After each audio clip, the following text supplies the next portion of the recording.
என்னது? இன்ஸ்டாகிராமில் நான் ஒரு போஸ்ட் போட்டிருந்தில்ல, ஏன் நீங்கள் லைக் பண்ணல?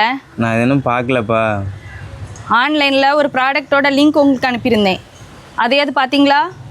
அதையும் நான் இன்னும் பார்க்கல. ஏன் என்னால் அதை பார்க்க முடியாது. ஏன் பார்க்க முடியாது? என்கிட்ட இருக்கிறதே இந்த ஃபோனு தான், இதில் எப்படி பார்க்க முடியும்? ஏன் உங்கள் ஃபோனுக்கு என்னாச்சு? இந்த ஃபோன் வச்சுருக்கியே? என்னோட பழைய ஃபோனை வச்சு நான் வந்து பட்டன் ஃபோன் மாற்றிட்டேன். ஏன் மாற்றினியே? ஆமாம், நீ ஃபேஸ்புக்கு, வாட்ஸ்அப்பு, யூடியூப்னு சொல்லி எல்லா இதுலேயும் ஸ்டோரி போடுவேன், நான் அதுக்கு லைக் போடணும். இது பத்தாதுன்னு ப்ராடக்ட் ஒரு 4 ப்ராடக்ட்டோட லிங்க் அனுப்பிவிட்டு அதை வாங்கி தாங்கம்பா. போதாத குறைக்கு அடிக்கடி ஜிபேயில் வேறு காசு கேட்பா.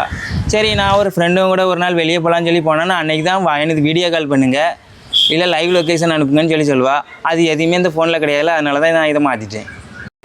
இந்த காலத்தில் போய் இந்த ஃபோனை வச்சுருக்கீல, உங்களை யாராவது மதிப்பாங்களா? மனுஷனுக்கு மதிப்பா முக்கியம், நிம்மதி தான் முக்கியம். யாரு எதை பேசுறதுன்னே நாட்டுல விவசாயம் இல்லாம போச்சுடா.